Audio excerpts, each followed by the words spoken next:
ഇത് മാത്രമല്ല എല്ലാ എനർജീസും. മനോമയ കോശം എന്ന് പറയുന്നതാണ് നമ്മുടെ മനസ്സിന്റെ വ്യാപാരങ്ങൾ. അപ്പോൾ ക്യാൻസർ മറ്റു രോഗങ്ങളൊക്കെ വരണമെങ്കിൽ ആദ്യം മനോമയ കോശത്തിൽ വന്നതിന് ശേഷമാണ് ശരീരത്തിൽ വരുന്നത്. അതുകൊണ്ട് തന്നെയാണ് ഈ ഫെയ്ത്ത് ഹീലിംഗിലൊക്കെ പോകുന്ന ആൾക്കാരും മൈൻഡ് ഹീലിംഗിലൊക്കെ പോകുന്ന ആൾക്കാരും ചില പ്രോസസ്സ് ചെയ്ത് കഴിയുമ്പോൾ ചില രോഗം ട്രെയിനിങ് കഴിയുമ്പോൾ തന്നെ ഇല്ലാതാവും. ചില പെയിനുകളൊക്കെ ഇല്ലാതാകും. കാരണം അത് മനസ്സിൽ ചില ഇമോഷനും വരുത്തിയിട്ടുള്ള രോഗങ്ങളാണ്. അങ്ങയുടെ അസംഷൻ അനുസരിച്ച് മനസ്സിന്റെ ഏത് തലത്തിലാണ് ഈ സ്വപ്നം എന്ന് പറയുന്നത് കാണുന്നത്? സ്വപ്നത്തെക്കുറിച്ച് കൂടുതൽ പറഞ്ഞത് സ്വപ്നത്തിനൊരു ഹാർമണി അല്ലെങ്കിൽ ഒന്ന് അതിനെ ട്യൂൺ ചെയ്തിട്ട് നമ്മൾക്ക് പോസിറ്റീവ് തിങ്കിങ് അല്ലെങ്കിൽ പോസിറ്റീവ് ഇമോഷൻസ് ഉണ്ടാക്കാനായിട്ട് സാധിക്കും എന്ന് പറഞ്ഞു. അത് ഏത് രീതിയിലാണ്? അതായത് സ്വപ്നത്തിൽ ഒരു കൃത്രിമത്വം കൊണ്ടുവരാനായിട്ട് നമുക്ക് സാധിക്കുമോ? അങ്ങനെ സാധിക്കുമെങ്കിൽ എല്ലാവർക്കും നമ്മൾ അറിയാതെ കാണുന്നതാണ് സ്വപ്നം എന്നാണ് ഇതുവരെയുള്ള വിശ്വാസം. ഇങ്ങനെ സാധിക്കും എന്ന് എന്തുകൊണ്ട് എല്ലാവർക്കും അങ്ങനെ ആയിക്കൂടാ? ഇപ്പൊ ഇത് ഡോക്ടർ കലാമിന്റെ വാക്കുകൾ ഞാൻ കടമെടുത്ത് പറയുകയാണെങ്കിൽ, നമ്മൾ ഉറങ്ങുമ്പോൾ കാണുന്നതല്ല യഥാർത്ഥ സ്വപ്നം, നമ്മളെ ഉറക്കാൻ സമ്മതിക്കാത്തതാണ് യഥാർത്ഥ സ്വപ്നം. ഇപ്പൊ 8ാം ക്ലാസ്സിൽ പഠിക്കുന്ന ഒരു കുട്ടി ഡോക്ടറാകണം. അപ്പൊ ആ കുട്ടിയുടെ മനസ്സിൽ, നമ്മുടെ എല്ലാവരുടെയും മനസ്സിൽ ഒരു 36,000 തോട്ടെങ്കിലും ഒരു ദിവസം പോകുന്നുണ്ട്. ഈ തോട്ടിൽ 30,000 തോട്ടും ഈ ഡോക്ടർ എന്നാണെങ്കിൽ ഈ കുട്ടിക്ക് രോഗം വരത്തില്ല. എല്ലാ ശ്രദ്ധയും ഇതിലേക്ക് മാത്രം കോൺസെൻട്രേറ്റ് ചെയ്യുക. ഇപ്പൊ നമ്മുടെ സൂര്യപ്രകാശം വരുമ്പോഴത്തേക്ക് സ്കാറ്റേർഡ് എനർജിയാണ്. അതിന് നമ്മളൊരു മാഗ്നിഫൈങ് ഗ്ലാസ് പിടിക്കുമ്പോഴത്തേക്ക് അത് ഫോക്കസ്ഡ് ആയി. ഒരു ബുക്ക് അതിന്റെ താഴെ വെച്ച് കഴിഞ്ഞാൽ അത് കത്തും. അത് ഫോക്കസ് ചെയ്തുകൊണ്ടാണ്. എന്ന് പറഞ്ഞാൽ നമ്മുടെ തോട്ടിനെ ഫോക്കസ് ചെയ്യുകയും നമ്മുടെ എനർജിയെ ഫോക്കസ് ചെയ്യുകയാണെങ്കിൽ ആ കുട്ടിയുടെ സ്വപ്നം എന്താണോ എന്ന് പറഞ്ഞാൽ ഉറക്കാൻ സമ്മതിക്കാഞ്ഞത്, ഇപ്പം മൈൻഡ് പറഞ്ഞത് ആ സ്വപ്നം ഉദ്ദേശിക്കുന്നത്, ഉറങ്ങാൻ സമ്മതിക്കാഞ്ഞ എന്താണോ അതിലേക്ക് എല്ലാ കഴിവുകളും എല്ലാ ശ്രദ്ധയും അങ്ങോട്ട് പോകുമ്പോഴത്തേക്കും ആ കുട്ടീനെ ഡോക്ടറാക്കാൻ പറ്റിയ കാര്യങ്ങൾ മാത്രമേ കുട്ടി സെലക്ട് ചെയ്താണ് റിസീവ് ചെയ്യുന്നത്. ഈ കുട്ടിക്ക് അതിലെത്തിക്കാൻ പറ്റാത്ത കാര്യങ്ങളൊന്നും കുട്ടിയുടെ മനസ്സിൽ ശ്രദ്ധയപ്പെടത്തില്ല. ഡോക്ടർ പറഞ്ഞതുപോലെ ഈ സ്വപ്നം നമ്മൾ ഉറങ്ങുമ്പോൾ കാണുന്നതല്ല, നമ്മൾ ഉറക്കാൻ അനുവദിക്കാത്തതാണ് സ്വപ്നം. അതല്ലെങ്കിൽ നമുക്കതിനെ ഒരു ഡീപ് ഡിസയർ എന്നൊക്കെ വേണമെങ്കിൽ പറയാമല്ലോ, അമിത ഒരു വളരെ ആഴത്തിലുള്ളൊരു ആഗ്രഹം, അതാണ് നമ്മൾ. അതെ, അങ്ങനെയാണ് നമ്മൾ സ്വപ്നത്തെ വിശേഷിപ്പിക്കാറുള്ളത്. അപ്പൊ അവിടെ തന്നെ ഈ സ്വപ്നങ്ങൾ അല്ലെങ്കിൽ ഈ ഒരു ആഗ്രഹം, പലതരത്തിലുള്ള ആഗ്രഹങ്ങൾ ഉണ്ടാവുന്നതനുസരിച്ച് നമ്മുടെ മനസ്സിൽ ഏതെങ്കിലും ചില പ്രത്യേക കെമിക്കൽസ് അല്ലെങ്കിൽ ചില ഹോർമോൺസിന്റെ ഉത്പാദനം, ആ ഉത്പാദനത്തിൽ ചില വേരിയേഷൻസ് വരുന്നുണ്ടോ? തീർച്ചയായിട്ടും. ആ വേരിയേഷൻസ് അല്ലേ ഒരു തരത്തിൽ രോഗങ്ങൾക്കും രോഗശാന്തിക്കും കാരണമാകും. നമ്മുടെ തോട്ട് ബോഡിയിൽ ഒരുപാട് കെമിക്കൽസ് പ്രൊഡ്യൂസ് ചെയ്യപ്പെടുകയും ഡിസ്ട്രോയ് ചെയ്യുകയൊക്കെ ചെയ്യുന്നുണ്ട്. ഇതിനെക്കുറിച്ച് പറയുകയാണെങ്കിൽ, നമ്മളിപ്പം ഒരാളിന്റെ അടുത്ത് സ്മൈൽ ചെയ്യുകയാണ്, ഇല്ലെങ്കിൽ നമ്മൾ സന്തോഷത്തിൽ സംസാരിക്കുമ്പോഴത്തേക്ക് നമുക്ക് ധാരാളം സെറിറ്റോണിൻ ബ്രെയിനിൽ ന്യൂറോ ട്രാൻസ്മിറ്റർ ഉത്പാദിപ്പിക്കപ്പെടുന്നുണ്ട്. ഏതെങ്കിലും വിധത്തിലുള്ള ഡിപ്രഷൻസോ സങ്കടങ്ങളോ ദുഃഖങ്ങളോ ഉണ്ടെങ്കിൽ ഇത് കട്ട് ചെയ്യും, സ്ട്രെസ് കട്ട് ചെയ്യും, ക്രിയേറ്റിവിറ്റി ഒരുപാട് വർദ്ധിപ്പിക്കും. ഇപ്പൊ ഈ ഫൺ പാർക്കുകളൊക്കെ പലയിടത്തും വീഗാലാൻഡ് അല്ലെങ്കിൽ മറ്റതുപോലത്തെ ഫൺ പാർക്കുകളിലൊക്കെ സംഭവിക്കുന്നത്, അവിടെ ചെല്ലുമ്പോൾ ധാരാളം സന്തോഷം വരുമ്പോൾ രോഗത്തെ കട്ട് ചെയ്തിട്ട് ക്രിയേറ്റിവിറ്റി കൊടുക്കും. It's an investment. അപ്പം ഇതിൽ സംഭവിക്കുന്നത് ഇതുപോലെ തന്നെയാണ്. നമ്മൾ ഇപ്പം ഒരാളെ ഞാൻ അപ്രീഷിയേറ്റ് ചെയ്യുമ്പോൾ എന്റെ മനസ്സിന്റെ ഒരു തലമുണ്ട്. അപ്പൊ എനിക്കാണ് കൂടുതൽ അതിന് ബെനിഫിറ്റ് കിട്ടുന്നത്. ഞാൻ എന്റെ കുട്ടിയെ അപ്രീഷിയേറ്റ് ചെയ്യുകയാണ്, അല്ലെങ്കിൽ എന്റെ സ്റ്റുഡൻസിനെ അപ്രീഷിയേറ്റ് ചെയ്യുകയാണ്. അപ്പം അവരുമായിട്ടൊരു സബ് കോൺഷ്യസ് ലെവലിൽ ഞാൻ പിന്നെ കമ്മ്യൂണിക്കേഷൻ വരുവാണ്. 3 പ്രാവശ്യം അപ്രീഷിയേറ്റ് ചെയ്ത് കഴിഞ്ഞാൽ, ഇപ്പോൾ ഫാമിലി മെമ്പേഴ്സിനെ ആയിക്കോട്ടെ, വർക്ക് കൊളീഗ്സ് ആയിക്കോട്ടെ, പുറത്തുള്ളവരായിക്കോട്ടെ, 3 പ്രാവശ്യം അവരുടെ കഴിവുകളെ നമ്മൾ ജെന്യുയിനായിട്ട് ഓണസ്റ്റ് ആയിട്ട് അപ്രീഷിയേറ്റ് ചെയ്ത് കഴിഞ്ഞാൽ അടുത്ത കമ്മ്യൂണിക്കേഷൻ പോകുന്ന സബ് കോൺഷ്യസ് ലെവലിലാണ്. അപ്പൊ എന്ന് പറഞ്ഞാൽ 3 പ്രാവശ്യം അപ്രീഷിയേറ്റ് ചെയ്യുമ്പോഴത്തേക്കും ബ്രെയിനിന്റെ വേവ് കുറഞ്ഞു. 32, 31 നിന്നിരുന്നത് താഴേക്ക് വരും. കാരണം അവർ സന്തോഷം ഉൾക്കൊള്ളാൻ തുടങ്ങും. അപ്പൊ അവർ ഉൾക്കൊള്ളുന്ന വെച്ചാൽ നമുക്ക് തിരിച്ചൊരു ഇതൂടെ കിട്ടുന്നുണ്ട്. മറ്റൊന്ന് പറയുകയാണെങ്കിൽ, നമ്മുടെ ബോഡിയിൽ വാട്ടർ കണ്ടന്റ്, ഡോക്ടർ ഇമോട്ടോ ജപ്പാനിൽ ഒരു സ്റ്റഡി നടത്തിയിട്ടുണ്ട്.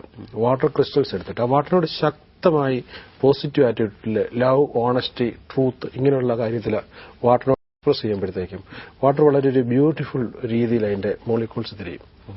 അതേസമയത്ത് വാട്ടറിനോട് നമ്മൾ അതിശക്തമായിട്ട് hate, terrorism, I want to kill you ഇങ്ങനെയൊക്കെ പറയുമ്പോഴത്തേക്കും വാട്ടറിന്റെ മോളിക്യൂൾസ് വളരെ അഗ്ലി ആകുന്നുണ്ട്.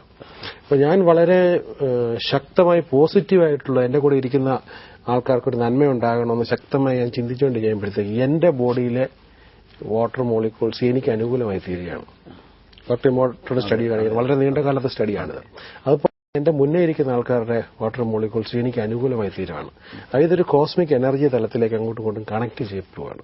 അപ്പൊ നമ്മൾ മനസ്സിൽ വെറുപ്പും വിദ്വേഷവും കൊണ്ടു നടക്കുന്ന ആൾക്കാരെ സംബന്ധിച്ചിടത്തോളം ഈ മനഃശക്തി പുറത്തോട്ട് വന്നിട്ട് പ്രോസ്പെരിറ്റി, ഹാപ്പിനെസ് ഒന്നും വരാൻ പറ്റാതാവും. മനസ്സിലായല്ലേ? ഇത് ഓരോ വ്യക്തിക്ക് ചുറ്റും ഒരു കാന്തിക വലയമുണ്ട്. അവരുടേതായ ഒരു വ്യക്തിത്വവുമായി ബന്ധപ്പെട്ട ഒരു കാന്തിക വലയം ഉണ്ട് എന്നൊരു ധാരണ ഉണ്ടായിരുന്നു. ആ ഒരു കാന്തിക വലയത്തെ നമുക്ക് സ്വാധീനിക്കാൻ കഴിയുന്നു. പുറത്തുനിന്നുള്ള വ്യക്തികൾക്ക്, പുറത്തുനിന്നുള്ള ശക്തികൾക്ക് സ്വാധീനിക്കാൻ കഴിയുന്നു. ആ സ്വാധീനത്തിലൂടെ ആ വ്യക്തിയെ മറ്റു തരത്തേക്ക് രൂപപ്പെടുത്തിയെടുക്കാൻ കഴിയുന്നു. എന്ന് പറയുമ്പോൾ ഒരു വ്യക്തിയെ നമുക്ക് രൂപപ്പെടുത്താൻ കഴിയുന്നു. നമ്മൾ പണ്ടൊക്കെ വിചാരിച്ചിരുന്നത് അല്ലെങ്കിൽ കരുതിയിരുന്നത് പലപ്പോഴും വിധി എന്ന് പറഞ്ഞ് വിട്ടുകൊടുക്കുകയായിരുന്നു. പക്ഷേ വിധിക്ക് അപ്പുറത്തേക്ക് ഒരു വ്യക്തിയെ രൂപപ്പെടുത്തിയെടുക്കാൻ കഴിയുന്ന ഒരു സാങ്കേതിക വിദ്യ. അതെ, അത് തന്നെയല്ലേ ഈ മൈൻഡ് പവർ പ്രോഗ്രാം ഡോക്ടർ ഉദ്ദേശിക്കുന്നത്? എക്സാക്ട്ലി. ഇപ്പൊ എനിക്ക് ഇല്ല, താങ്കളെ കുറിച്ചൊരു രൂപരേഖ ഉള്ളിലുണ്ട്. നമ്മളൊരു ബ്ലൂ പ്രിന്റ് എന്ന് പറയും. ഒരു 7 സ്റ്റോറി ബിൽഡിങ്ങിന്റെ ബ്ലൂ പ്രിന്റ് പോലെ ഒരു രൂപരേഖ. നമ്മൾ എവിടേക്കാണ് പോകുന്നത്, ഇനി എന്തായിരുന്നു, ഇതിനെക്കുറിച്ചൊക്കെ ഞാൻ ഇവിടെ വരെ പോവുകയുള്ളൂ, ലിമിറ്റേഷൻസ്, പോസിബിലിറ്റിയെ കുറിച്ചൊക്കെ ഒരു രൂപരേഖയുണ്ട്. അപ്പൊ ആ രൂപരേഖ അപ്പുറത്തേക്ക് നമുക്ക് പോകാൻ പറ്റത്തില്ല. നമ്മുടെ രൂപരേഖ ലോകം മുഴുവൻ പരന്നു കിടക്കുന്നതാണെങ്കിൽ, ഇപ്പൊ പ്രസിഡന്റ് ഒബാമയുടെ രൂപരേഖ എന്ന് പറഞ്ഞാൽ വളരെ വലുതായിരുന്നു. അപ്പൊ അതിന് ലിമിറ്റേഷൻസ് ഒന്നും ഒരു പ്രശ്നമല്ല. പക്ഷേ വളരെ കഴിവുണ്ടാഞ്ഞിട്ടും വളരെ ചെറിയ മനസ്സുമായിട്ട് നടക്കുന്ന ആളെ സംബന്ധിച്ചിടത്തോളം ഈ രൂപരേഖ വളരെ ചെറുതായിരിക്കും. അപ്പൊ ചെറിയ മൈൻഡ്, പക്ഷെ വലിയ സാമ്രാജ്യം, ഒന്നിച്ചു പോകില്ല.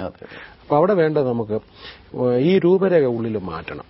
അപ്പൊ ഈ രൂപരേഖ മാറ്റാനായിട്ടുള്ള ഏറ്റവും പ്രധാനപ്പെട്ട മെത്തേഡ് ഈ മൈൻഡ് പവറിൽ ചെയ്യുന്നത് ആക്റ്റീവ് മെഡിറ്റേഷൻസിലേക്ക് കൊണ്ടുപോകുക, വളരെ ഗൈഡഡ് മെഡിറ്റേഷൻസിലേക്ക് കൊണ്ടുപോകുക. മെഡിറ്റേഷൻ ഇപ്പൊ എനിക്ക് തോന്നുന്നത് ഇന്ത്യയിലാണ് മെഡിറ്റേഷൻ ഏറ്റവും കുറച്ച് ഉപയോഗിക്കുന്നതെന്ന് തോന്നുന്നു. ഇപ്പൊ യൂണിവേഴ്സിറ്റിയിൽ നമ്മൾ ചെന്നിട്ട് എത്ര പേര് മെഡിറ്റേറ്റ് ചെയ്യുന്ന, ഇപ്പൊ ഒരു ബിസിനസ് സ്കൂളിൽ കുഞ്ഞുങ്ങൾ പഠിപ്പിക്കാനൊക്കെ പോകുമ്പോൾ കൈവക്കാൻ പറഞ്ഞു കഴിഞ്ഞാൽ ആൾക്കാരുടെ എണ്ണം വളരെ കുറവാണ്. അതേസമയം നമ്മളൊരു ഫോറിൻ യൂണിവേഴ്സിറ്റിയിൽ പോയിട്ട് ഒരു 200 പേരിരിക്കുന്ന ഓഡിയൻസിന്റെ ചോദിക്കുകയാണ് എത്ര പേര് മെഡിറ്റേറ്റ് ചെയ്യുന്നതിരിക്കുകയാണെങ്കിലും മോർ ദാൻ 50 പീപ്പിളെങ്കിലും മിനിമം കാണും. അപ്പൊ ഇവിടെ അത്ര ഉപയോഗിക്കുന്നില്ല. അപ്പൊ മതപരമായിട്ടുള്ള മെഡിറ്റേഷനാണ് കൂടുതലും തോന്നുന്നത്. അല്ല, മതപരമായിട്ടുള്ളതല്ല. റിലീജിയസ് ന്യൂട്രൽ ആയിട്ടുള്ള ഒരുപാട് എക്സിക്യൂട്ടീവ് മെഡിറ്റേഷൻസ്, മാനേജ്മെന്റ് മെഡിറ്റേഷൻസ് ഒക്കെ ഉണ്ട്. കീ മെഡിറ്റേഷൻസ് 3 മിനിറ്റ് കൊണ്ട് ചെയ്യാം. ഒരു എക്സിക്യൂട്ടീവ് തീരുമാനം എടുക്കുമ്പോഴത്തേക്കും വളരെ അലേർട്ടായിട്ട് നിൽക്കുമ്പോഴത്തേക്കും ബ്രെയിൻ വേവ് വളരെ കൂടുതലാണ്. ആ സമയത്ത് അയാളുടെ തീരുമാനത്തിന് ചില ബ്ലൈൻഡ് സ്പോട്ടുകളുണ്ട്, ചില കാര്യങ്ങൾ കൺസിഡർ ചെയ്യപ്പെടത്തില്ല. അപ്പൊ അദ്ദേഹം ഒരു കീ മെഡിറ്റേഷൻ ചെയ്യുകയാണ്. 3 മിനിറ്റ് കൊണ്ട് കീ കയ്യിൽ പിടിച്ചിട്ട് ദേഹം മുഴുവനും മൊത്തം വിഷ്വലൈസ് ചെയ്ത് ആഗ്രഹങ്ങളൊക്കെ വിഷ്വലൈസ് ചെയ്ത് പിന്നെ കീ തന്നെ കയ്യും താഴെ പോകുന്ന സമയം അങ്ങ് നിർത്തും. 3 മിനിറ്റ്സ് ഓവർ. അത് കഴിഞ്ഞ് ഡിസിഷൻ എടുക്കുകയാണെങ്കിൽ ആദ്യം എടുത്ത ഡിസിഷൻ ആയിരിക്കത്തില്ല എടുക്കുന്നത്. അത് ഏറ്റവും പ്രധാനപ്പെട്ട ജീവിതത്തിലെ ഏറ്റവും അഫക്ട് ചെയ്ത ഡിസിഷൻസ് എടുക്കാൻ ഏറ്റവും പറ്റിയ സമയം മോർണിംഗ് ആണ്. ഉറക്കം തെളിഞ്ഞു വരുന്ന സമയമാണ്. എന്താണെന്ന് വെച്ചാൽ ബ്ലൈൻഡ് സ്പോട്ട് നമുക്ക് വളരെ കുറവായിരിക്കും. വളരെ ഇമോഷണലി ഡിസിഷൻസ് എടുക്കാതിരിക്കുക. ഇമോഷണൽ ഡിസിഷൻസ് എടുത്തു കഴിഞ്ഞു കഴിഞ്ഞാൽ നമ്മൾ കോൺഷ്യസ് ലെവലിൽ മാത്രമേ നിൽക്കത്തുള്ളൂ. ഓക്കെ. ഈ ട്രെയിനിങ്ങിന്റെ സ്റ്റെപ്സ് എങ്ങനെയൊക്കെയാണെന്നൊന്ന് ബ്രീഫായിട്ട് പറയാം. സാധാരണഗതിയിൽ ഞങ്ങൾ കൊടുക്കുന്നത് ഈ ട്രെയിനിങ് ലോകത്തെല്ലാ സ്ഥലത്തും നടക്കുന്നുണ്ട്. കേരളത്തിൽ കുറച്ച് കുറവാണ്. ഞങ്ങൾക്ക് ട്രെയിനിങ് കൊടുക്കുന്ന എല്ലാ മെട്രോസിലും കൊടുക്കുന്നുണ്ട്, പല രാജ്യങ്ങളിലും കൊടുക്കുന്നുണ്ട്. മൈൻഡ് പവർ ട്രെയിനേഴ്സിന്റെ എണ്ണം അത്ര കൂടുതലില്ല, വളരെ കുറവ്. കാരണം കുറച്ചൊരു ഇൻഡ്യൂഷൻസ് എടുക്കാനും സബ് കോൺഷ്യസുമായിട്ട് ചാനൽ ഓപ്പൺ ചെയ്യാനൊക്കെ കഴിയുന്ന ആൾക്കാർക്ക് ഈ മൈൻഡ് പവറിലേക്ക് പ്രവർത്തിക്കാനായിട്ട് പറ്റുള്ളൂ. അപ്പോൾ നമ്മൾ കൊടുക്കുന്ന ട്രെയിനിങ് ആദ്യം ഒരു 3 hours ട്രെയിനിങ്ങിൽ ഇതെന്താണ്, ഇതിന്റെ പ്രയോജനം എന്താണെന്ന് ആൾക്കാർക്ക് മനസ്സിലാക്കി കൊടുക്കും. അപ്പോൾ അത് മനസ്സിലാക്കിയതിനു ശേഷം ജീവിതം മൊത്തം ചേഞ്ച് ചെയ്യണം. ലൈഫ് ചേഞ്ചിങ് 12 hours പ്രോഗ്രാമാണ്. ആ 12 hours പ്രോഗ്രാം, അതിനകത്തൊരു 9ഓളം മെഡിറ്റേഷൻസ്, കണ്ടിന്യൂസ് മെഡിറ്റേഷൻസ് വരും. അതിനകത്ത് നമുക്ക് ആവശ്യമില്ലാത്തതെല്ലാം ഡിസോൾവ് ചെയ്ത് ഡിലീറ്റ് ചെയ്യുക മനസ്സിൽ നിന്ന്. വേണ്ട നമ്മുടെ ടാലൻസ് മനസ്സിനോട് തന്നെ ചോദിച്ച് സബ് കോൺഷ്യസിൽ പോയി നമ്മുടെ ടാലന്റ്, പാഷൻസ് കണ്ടെത്തുക. പരന്നു കിടക്കുന്ന എനർജിയെ, തോട്ടിനെ മൊത്തം ഫോക്കസ് ചെയ്യുക. അത് എല്ലാ ഡയമെൻഷൻസിലും ചെയ്യുക. കാരണം പണം മാത്രം പോരാ, വെൽത്ത്, ഹെൽത്ത് വേണം. അപ്പം അതുപോലെ തന്നെ നല്ല റിലേഷൻഷിപ്സ് വേണം. അച്ചീവ്മെന്റ്സ്, മെന്റൽ അച്ചീവ്മെന്റ്സ്, പുസ്തകം എഴുതുകയോ ഡിഗ്രികൾ എടുക്കുകയൊക്കെ വേണം. സോഷ്യൽ കോൺട്രിബ്യൂഷൻസ് വേണം, സ്പിരിച്വൽ കോൺട്രിബ്യൂഷൻസ് വേണം. അപ്പൊ എല്ലാ വിധത്തിലും ഒരു ടോട്ടലായിട്ടുള്ള കോംപ്രിഹെൻസീവ് ആയിട്ടുള്ള ഒരു ഗോൾ സെറ്റ് ചെയ്തിട്ട് എല്ലാ എനർജി അതിലേക്ക് മാത്രം കോൺസെൻട്രേറ്റ് ചെയ്യും. ഇതിന്റെ എവാലുവേഷൻ, അല്ലെങ്കിൽ ഒരു മൂല്യനിർണ്ണയം, പലപ്പോഴും ഫീഡ്ബാക്ക്, നമ്മൾ അത് റീഡ് ചെയ്യാനുള്ള സംവിധാനങ്ങൾ. ഇപ്പൊ നമുക്കറിയാം, അല്ലെങ്കിൽ നമ്മുടെ ശരീരത്തിന് ചുറ്റുമുള്ള ഈ കാന്തിക വലയത്തിൽ ഉണ്ടാകുന്ന ചില സ്വാധീനങ്ങളെ അതിനെ വിലയിരുത്താൻ വേണ്ടി കിർലിയൻ ഫോട്ടോഗ്രാഫി പോലെയുള്ള സങ്കേതങ്ങൾ ഉപയോഗിക്കുന്നു. ഇത്തരത്തിൽ ഈ മൈൻഡ് പവർ പ്രോഗ്രാമിന് ശേഷം ഒരു വ്യക്തിയിൽ മാറ്റങ്ങളെ അതിനെ നമുക്ക് ശാസ്ത്രീയമായി അതിനെ മൂല്യനിർണ്ണയം നടത്താൻ അല്ലെങ്കിൽ അതിനെ റീഡ് ചെയ്യാൻ ഉള്ള സങ്കേതങ്ങൾ എന്താണ്? ഒരുപാട് യൂണിവേഴ്സിറ്റി ഈ രംഗത്ത് വളരെ അഡ്വാൻസ്ഡ് റിസർച്ചസ് ചെയ്യുന്നുണ്ട്. മെഡിറ്റേഷനിൽ ഇരിക്കുന്ന ആൾക്കാരുടെ, എന്റെ തന്നെയുണ്ട്, മെഡിറ്റേഷനിൽ ഇരിക്കുന്ന ആൾക്കാരുടെ തന്നെ MRI എടുക്കുക. ഇപ്പൊ ബ്രെയിനിൽ നിന്ന് കിട്ടുന്ന പിക്ചർ തൊട്ട് മുമ്പുള്ളതിന് ശേഷമുള്ളത് വളരെ ഡിഫറന്റ് ആയിരിക്കും. അതുപോലെ തന്നെ സൈക്കോ ന്യൂറോ ഇമ്മ്യൂണോളജി,